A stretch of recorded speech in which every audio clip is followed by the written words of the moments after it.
Assalamualaikum warahmatullahi wabarakatuh. Alhamdulillahilladzi faddalana ala katsirin min ibadihil mu'minin.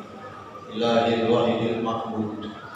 Wassalatu wassalamu ala sayyidina Muhammadin sirri hayatil wujud wa sababil aqdamil kulli mawjud.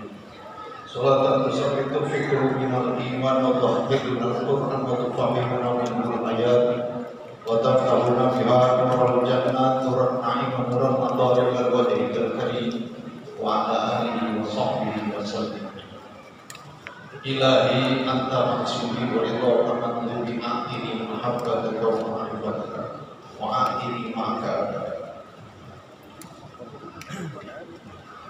Masalah yang berada di tengah kita yang alhamdulillah sampai saat ini masih dengan sabar menerima kita menampaki jalan yang hak ini.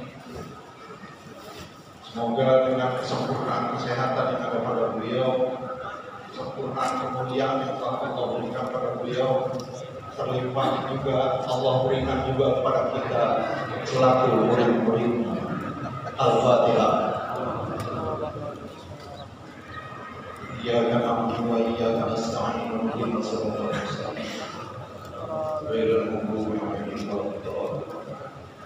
Dan kita hormati bersama Bapak Ustaz Bajagat dan para wakil talqin sekalian yang hadir Cecep Abdul Somad. Terima kasih sudah hadir bersama kita. Kemudian juga Ketua Madrasah Kabupaten Bekasi, Tuan Ashari, Ketua Madrasah Kota Bekasi, Bapak Adrian dan ikhwan akhwat sekalian yang berbahagia pada malam hari ini. Pada kitab Fadhailus Shuhur pada bulan ini adalah bulan Jumadil Ula. Dalam Jumadil Ula ini terdiri dari 10 huruf, diawali dengan huruf jim. Fa'amal jimu fi hadzal syahri al-jihad. Para sahabat mengartikan jim pada kalimat Jumadil Ula sebagai al-jihad. Al-jihad itu dari asal kata jahad, artinya sungguh-sungguh. Artinya sungguh-sungguh. Perlu diketahui bahwa di dunia ini hanya ada 2 kutub. Di dunia ini hanya ada 2 kutub, al-haq dan al-batil. Kutub kebenaran dan kutub kebatilan, hak dan batil. Hanya ada 2 kutub. Dan kita telah mengambil jalan untuk jalan kebenaran. Maka setan, iblis dulu ketika diusir dari surga, iblis meminta untuk dipanjangkan umurnya sampai hari kiamat. Iblis berjanji akan selalu menggoda anak cucu Adam yang akan datang dari depan, belakang, kanan, dan kiri. Sehingga kata iblis, engkau tidak akan mendapati mereka sebagai orang-orang yang bersyukur.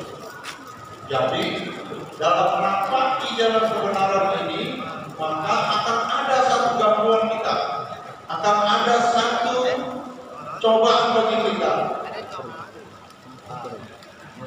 yaitu ujian dari iblis ataupun dari hawa nafsu kita sendiri. Maka jihad ini terdiri dari 2. Ada jihad kecil, ada jihad besar. Kata Rasulullah dalam sabdanya, "Raja'na min jihadil asghar ila jihadil akbar." Kita telah datang dari jihad yang kecil menuju jihad yang besar. Buah jihad nafsu, yaitu jihad melawan hawa nafsu. Kenapa jihad melawan hawa nafsu itu dikatakan sebagai jihad akbar? Karena jihad akbar atau jihad melawan hawa nafsu ini tidak ada waktunya. Dia setiap saat, bukan saja setiap hari, tapi setiap jam, bukan setiap jam, Setiap detik kita harus berjihad melawan hawa nafsu kita dan melawan godaan atau bisikan dari setan. Itulah maka kenapa disebut sebagai jihad besar.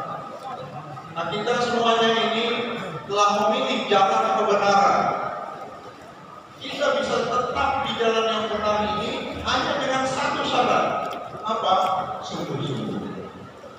Kalau tidak sungguh-sungguh tidak akan bisa kita tetap pada jalan ini. Karena setan dan hawa nafsu kita sendiri akan selalu menggoda kita untuk tidak tetap pada jalan ini. Pepatah Inggris mengatakan, when you choose one path that you believe it is true,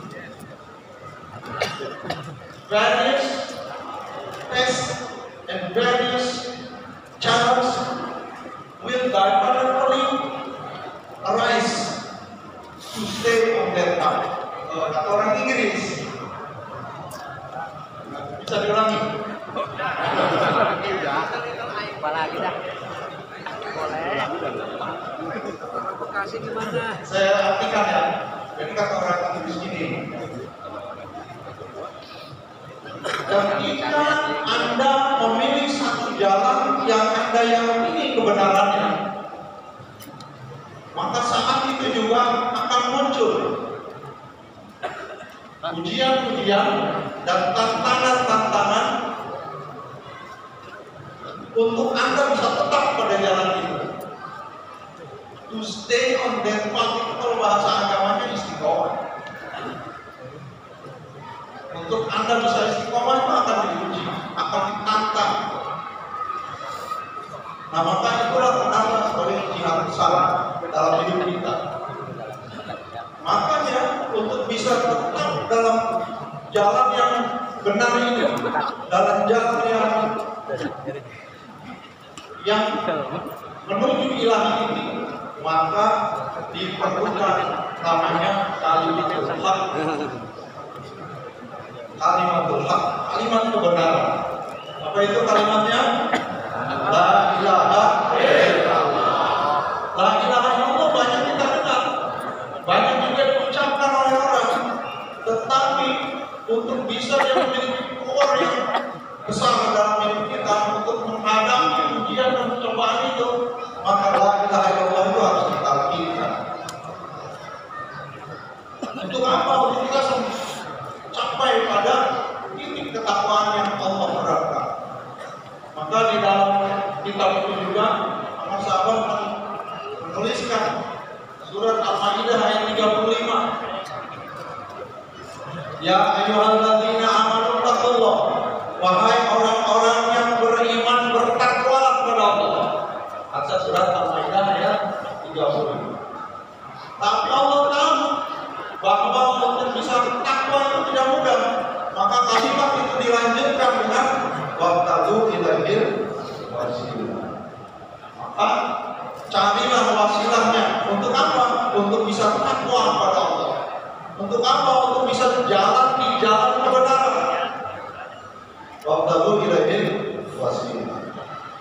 Setelah ketemu wasilahnya, setelah diambil wasilahnya, apa yang Allah minta dari kita? Wajahidu fisabilihi, sungguh-sungguhlah pada jalan itu. Kalau tidak sungguh-sungguh setelah ketemu wasilahnya, kalian akan bahasa Jawanya pukul.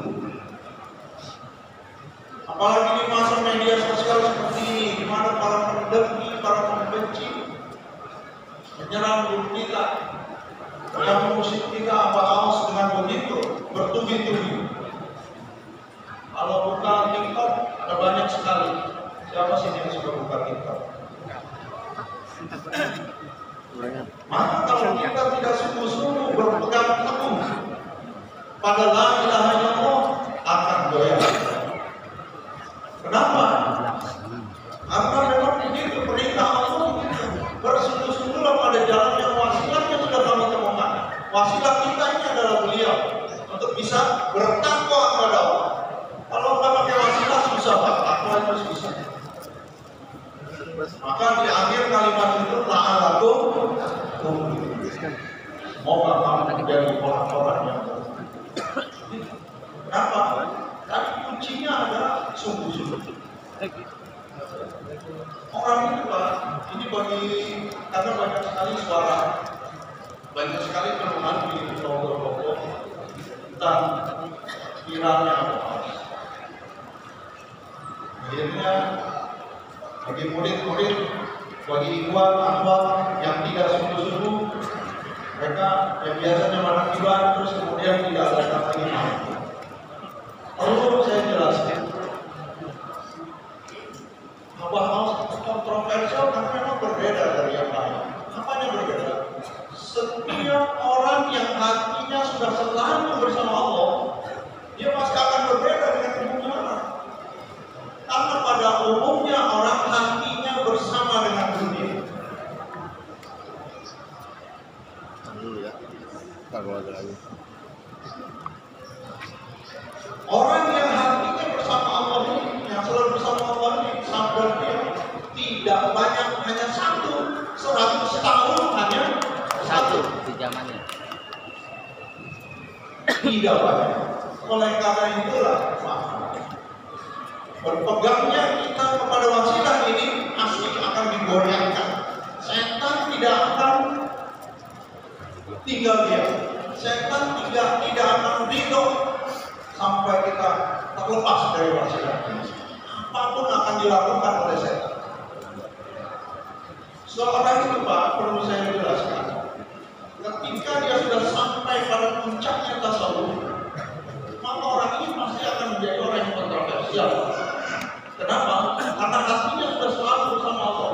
Ketika semua orang, kebanyakan orang, hatinya masih bersama dunia, orang ini hanya satu, hatinya bersama Allah. Maka pasti orang ini menjadi orang yang kontroversial. Menurut manusia itu binatang. Menurut manusia. Menurut manusia binatang. Manusia binatang. Yang binatang. Kontroversial menurut manusia yang binatang. Kontroversial menurut manusia Binatang. Manusia binatang.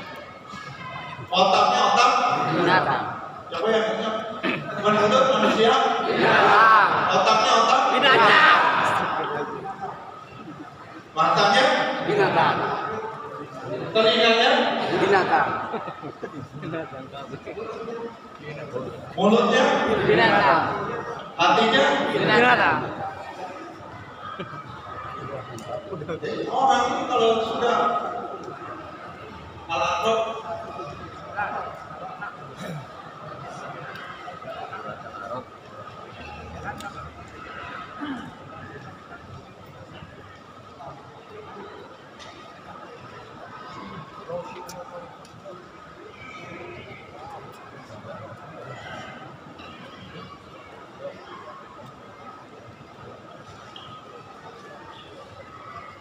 Sungguh kami benar-benar telah menciptakan banyak dari kalangan jin dan manusia untuk masuk neraka jahanam.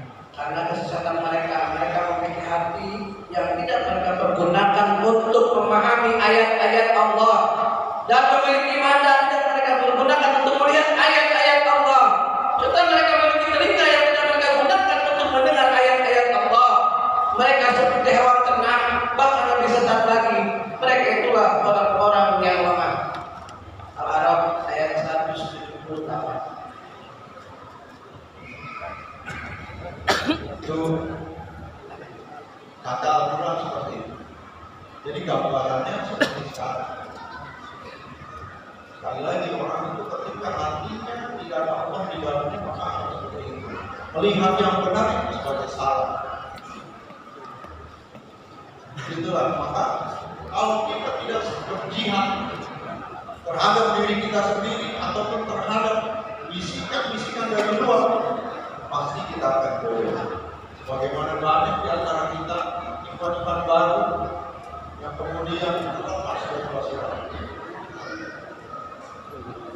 Maka kata Abah, jangan baca, jangan lihat,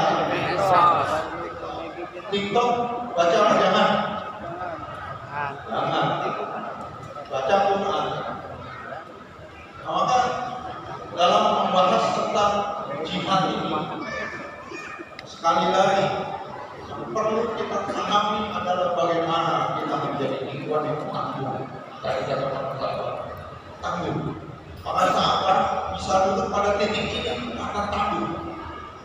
Beliau kalau tidak tangguh tidak mungkin duduk pada titik ini. Tidak akan teriak seperti tadi.